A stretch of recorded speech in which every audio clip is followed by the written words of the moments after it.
కానీ గురువుగారు తెలంగాణలోకి వస్తే కూడా రీసెంట్గానే కేటీఆర్ గారు కూడా జై శ్రీరామ్ అనే అబ్బో నినాదం చాలా భలే గుర్తు చేశారమ్మా. భలే భలే మంచి పాయింటే. ఆయన జై శ్రీరామ అనేది తిండి పెట్టదు అని నోటికొచ్చినట్టు అనేశాడు. ఇప్పుడు అతను పేరు రాముడి పేరే కానీ అతనికి ఏమీ తెలియలేదు ఆ విషయం.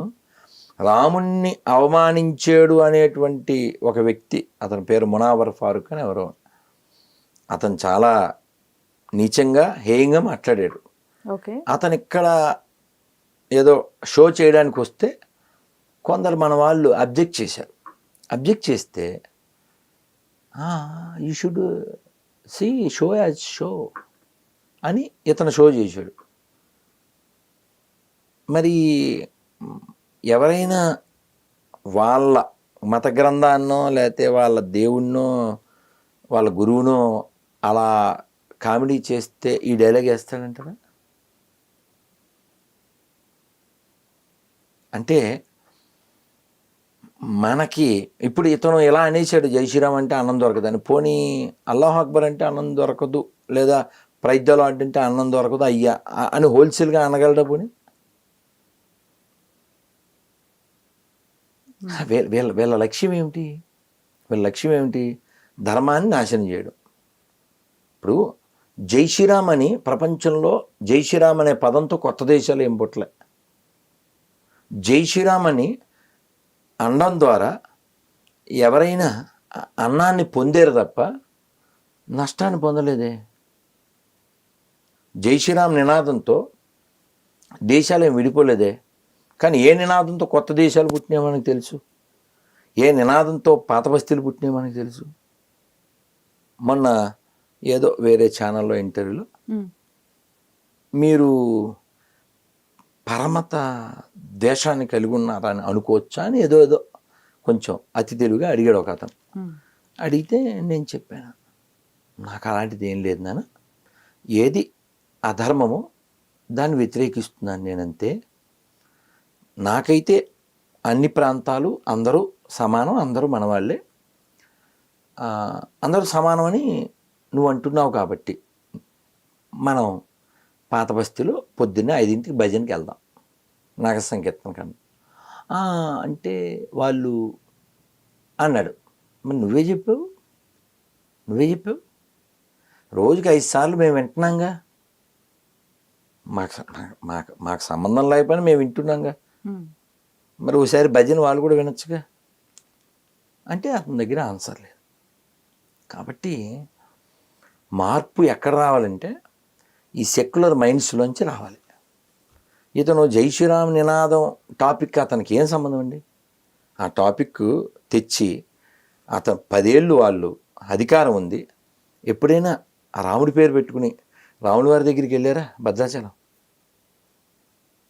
100 కోట్లు కేటాయించారు.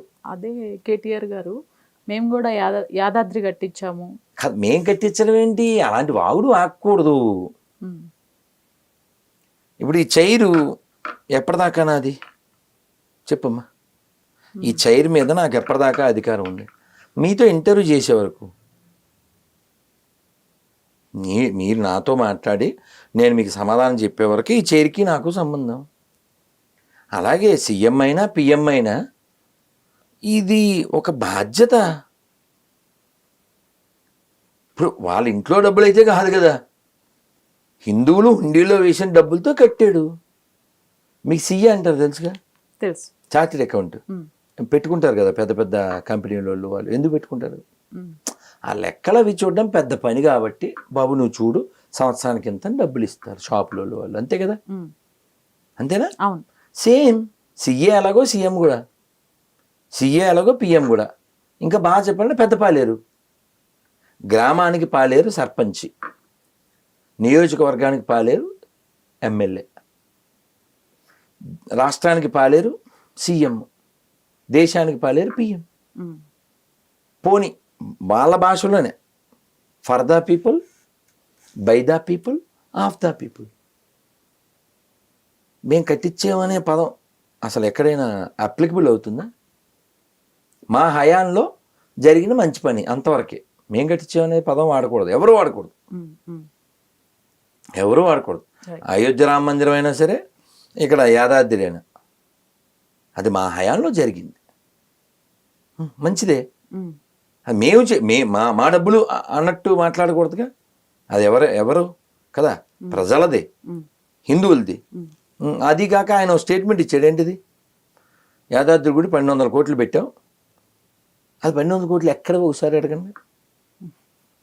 10 ఏళ్లలో హాజ్ యాత్రకి ఎంత ఖర్చు పెట్టారు ఒకసారి అడగండి. రంజాన్కి ఎంత ఖర్చు పెట్టారు, తోఫా అంటారు తెలుసా. మసీద్ నిర్మాణానికి ఎంత ఖర్చు పెట్టారు, ఆ డబ్బులు ఎక్కడవి, యాదాద్రి డబ్బులు ఎక్కడే. పోనీ 5 ఏళ్ళు హోమ్ మినిస్టర్గా ఉన్నాడు అంతకుముందు, ఆయన పేరు ఏదో ఉంది, మహమ్మద్ అలీ ఎవరో. శాల్యూట్ చేశారమ్మా ఎప్పుడైనా జెండా వందనంలో? నాకు తెలియక అడుగుతున్నా. జెండా వందనం, శాల్యూటు, వందే మాత్రం, జనగణమన అవి ఉన్నాయా, చేశారా అని అడుగుతున్నా. గుళ్ళో డబ్బులు ఆయనే చెప్పాడు, ఏమని, 1200 కోట్లు పెట్టాము, రోజు ₹1 కోటి వస్తుంది, ఇది మా విజన్ అన్నాడు. అంటే గుళ్ళ మీద డబ్బులు తేగలం మేము. మరి మసీద్ నుంచి ఎంత వస్తుందంట? 10 ఏళ్ళలో ఎంత వచ్చి, పోనీ వారినే చెప్పండి ఎప్పుడు, పోనీ 10 ఏళ్లలో తెలంగాణ రాష్ట్రంలో గుళ్ళల్లోంచి, దేవాలయాల నుంచి ఎంత, మసీద్ నుంచి ఎంత, చర్చిల నుంచి ఎంత, చెప్పండి. హరీష్ రావు చెప్పాడు, మేము 436 చర్చిలకి ఇన్ని డబ్బులు ఇచ్చాను, ఇన్ని కోట్లు అని చెప్పాడు. ఎక్కడ ఇవ్వకూడదు అడగండి, ట్యాక్సుల డబ్బులేగా, అవునా? చర్చం చేద్దరు అలాగా. మసీదు రిపేర్కి ఎక్కడో వనపర్తి దగ్గర ఎక్కడో 80 లక్షలు ఎంత ఇచ్చారు ఒక 2 ఏళ్ల క్రితం. ఇప్పుడు అది రిపేర్ చేస్తుంటే అక్కడ శివలింగాలు అవి బయటపడ్డాయి. ఎందుకని? అది గుడి కాబట్టి. తిరుమల తిరుపతి దేవస్థానం టీటీడీ అఫీషియల్ వెబ్సైట్లో సాక్షాత్తు మీ పేరు గురించి ప్రస్తావించి మాజీ ఇస్కాన్ సభ్యులు రాధా మనోహర్ దాస్ మత పిచ్చి, మత ప్రచారం ఎక్కువైపోయి మానసిక స్థితి కూడా సరిగ్గా లేకుండా ప్రవర్తిస్తున్న. మరి ఏం చేయాలి? తిరుమలలో గోవింద్ అనకుండా వీడిలాగా టీషర్ట్ వేసి తిరగాల? చెప్పమ్మా. కాదు గురుగారు, అసలు అఫీషియల్ వెబ్సైట్లో అమ్మ అక్కడ ఉన్నదే అనఫీషియల్ ఫెలోస్. ఓకే, వాళ్ళని చెప్పమని. ఇప్పుడు నేను ఒక ప్రశ్న అడిగి 6 ఏళ్ళు కాదమ్మా, 6 ఏళ్ళు ఇప్పుడు నువ్వు ప్రశ్నించకుండా ఉండు, నువ్వు మంచోడివి. నువ్వు క్వశ్చన్ చేస్తే నువ్వు దుర్మార్గుడివి. వాడికి ఆన్సర్ చెప్పండి. వాడు నా మీద పోస్ట్ పెట్టి, నా మీద కామెంట్ పెట్టి, నా మీద స్టేటస్ పెట్టో, లేకపోతే నా మీద ఒక ప్రెస్ నోట్ పెట్టో వాగడం కాదు కదా. నా మాట అబద్ధమని చెప్పండి చూద్దాను. తిరుమలలో రైసు బాగోలేదు, ఇది అబద్ధమని చెప్పండి చూద్దాం. తిరుమలలో తినే రైసు సీఎం, ఎంపీలు, టీటీడీ వాళ్ళు అందరూ తింటున్నారు అని చెప్పండి చూద్దాం. వాళ్ళు తింటారా? ఆ రైస్ తినగలరా వాళ్ళు? మరి ఓనర్స్ ఎందుకు తినాలంటున్నా? వాళ్ళు పనోళ్ళు. టీటీడీ ఈఓ అయినా, టీటీడీ చైర్మన్ అయినా పనోళ్ళు. తిరుమలలో హుండీలో డబ్బులు వేసే ఓనర్స్ ఎవరు? భక్తులు. ఓనర్స్ వేసిన డబ్బులతో ఓనర్స్కే నువ్వు సరిగా పెట్టకుండా పనోడు నువ్వు అనుభవిస్తున్నావు. భక్తులు పాపాలు కడుక్కోవడానికి వేసిన డబ్బులతో ఈ పాపిస్టోళ్ళు ఏమో పెట్రోలు, బండ్లు, కార్లు అన్నీ వాడేసేసుకుని గోవిందనామం చెప్పరు. తిరుమలలో వసతులు ఉండవు. పూర్వం ఆ క్యూ లైన్లో బాక్సులు, ఆ కంపార్ట్మెంట్లో ఉన్న వాళ్ళకి రకరకాల ప్రసాదాలు పెట్టేవారు. చంటిపెట్లకి పాలు, పెద్దవాళ్ళకి కాఫీ, టీలు, మజ్జిగలు ఏవీ లేవు. రీసెంట్గా నేను ఒక వీడియో చూశాను గురువుగారు, కాళ్ళకి ప్రసాదాలు నేను చూసా. ఓకే, ఎండలు భయంకరంగా ఉన్నాయి. అక్కడ షెడ్ వేయాలి, అది తాటాకులతోనో లేకపోతే మామూలు షెడ్డో వేయాలి. ఏం వేయలేదు, కింద కూల్ పెయింట్ వేయలేదు. ఎండ భయంకరంగా ఉంది. ఆ ప్రసాదం కవర్లే కాళ్ళ కట్టు తిరుగుతున్నాను. అది కాకుండా కింద అలిపిరిలో మొత్తం ఓపెన్గా ఉంది. ఏమంటారు వాటిని, బారికేడ్స్ కట్టేశారు. ఎండలో భయంకరమైన ఎండలో జనం. ఇన్ని 100 కోట్ల డబ్బులు వస్తున్నాయి. ఆ డబ్బులన్నీ ఇచ్చేది భక్తులు భక్తులు ఖర్చు పెట్టడానికి ఏడుపు, మళ్ళీ ఆ డబ్బులేమో పథకాలు పట్టిపోతాడు. మసీద్ నుంచి రూపాయి తేలేని చవట్లో, చర్చి నుంచి రూపాయి తేలేని చవట్లో, అన్ని మతాల సెక్యులరిజం అని కబుర్లు చెప్పి అక్కడ పట్టుకెళ్ళని డబ్బు ఇక్కడ ఎందుకు పట్టుకెళ్తున్నావు? మా డబ్బులు మాకు ఖర్చు పెట్టావు చెప్పండి వాళ్ళని. టీటీడీ సొమ్ము కేవలం భక్తులకి మాత్రమే వాడేమో చెప్పండి చూస్తాను. గవర్నమెంట్ రూపాయి పట్టుకెళ్ళలేదు చెప్పండి చూస్తాను. ఇప్పుడు మీరు ఇవన్నీ ప్రశ్నించినందుకేనా ఆ ఇంపాక్ట్? మరి ఇంకోటి కూడా అడిగాను కదా 6 ఏళ్ల క్రితం. ఇంకోటి ఏంటి అడిగా, టీటీడీలో పనిచేసే వాళ్ళంతా హిందువులే, ఒక స్టేట్మెంట్ ఇమ్మని చెప్పండి ధర్మారెడ్డిని. చెప్పండి టీటీడీలో అందరూ హిందువులే ఉన్నారు అని చెప్పండి చూద్దాం. ఎలా ప్రశ్నించచ్చా? దొంగను దొంగ అనొచ్చా? అనకూడదుగా. కాలం కడుపు కోత మిగిల్చినా బుద్ధి రాకపోతే ఎవడేం చేస్తాడమ్మా? రావణాసుడికే బుద్ధి రాలేదు, వీళ్ళకి వస్తుందంటారా? స్వామివారి అసలు ఆ పదం ఏంటి గురుగారు? నేను ఇంకా కన్ఫ్యూజన్. మాజీ ఇస్కాన్ సభ్యులు అంటే నేను ఇస్కాన్లో ఉండేవాడిని, ఓకే, వచ్చేసాను అంతే, అంతకుమించి అది కాదు పాయింట్ ఇక్కడ. గోవిందనామం నేను అందరితో చెప్పిస్తుంటే ఆ వీడియో మీరు చూడొచ్చు, తిరుమల అరాచకం అని 2-3 ఏళ్ల క్రితం. గోవిందనామం చెప్పిస్తుంటే వాడు బూట్లు వేసుకొచ్చి బేడాంజీసాన్ దగ్గర ఇక్కడ చెప్పకూడదు అన్నాడు. ఈ తిరుమల ఎక్కడైనా చెప్తాం అని నేను చాలా గట్టిగా గోవిందనామా అందరితో చెప్పించాను. నేను చెప్పాను, నువ్వు బూట్లు తీయి ఎక్కడి నుంచి పోవని చెప్పాను. తర్వాత అసలు విషయం ఏంటంటే, తిరుమలకి ఎందుకు వస్తారండి ఎవరన్నా? ప్రశాంతత కోసం, ఆనందం కోసం, ఆధ్యాత్మిక అభివృద్ధి కోసం. వీళ్ళు బోడిపెత్తనం ఏంటమ్మా? వీళ్ళు పనోళ్ళు కదా. ఇప్పుడు మెయింటైన్ చేయడానికి పెట్టుకున్నాం మనం వాళ్ళని. వాడు బాస్ కాదు, వెంకటేశ్వర బాసు, ఆడు బాసు కాదు. అర్థమైందా? ఇంత ముందు ఇంకొక ఆయన ఉన్నాడు ఈఓ కింద, ఇప్పుడు ఈయన, రేపు పోతాడు ఇంకొకళ్ళు వస్తారు. అక్కడ పర్మనెంట్ బాస్ ఎవరు? వెంకటేశ్వర కదా, వీళ్ళు కాదు కదా. కానీ వీళ్ళు ఏమనుకుంటున్నారంటే మనదే రాజ్యం అని వీళ్ళు పిచ్చి వేషాలు వేస్తున్నారు. కానీ కాలం అందరికీ తీర్చేస్తుంది. ఆల్రెడీ ఎన్ని చూసాం మనం. రీసెంట్గా ఈ సోషల్ మీడియాలో కూడా మీ పైన దాడి మొదలు పెట్టారు. రాధా మనోహర్ దాస్ ఎవరు, ఇంకా ఎన్ని కోట్లు ఆస్తులు, అవి ఎక్కడన్నా నాకు కూడా ఇవ్వండి. మీకు జోక్ చెప్తాను కదా, మీకు కొన్ని ఇస్తాను.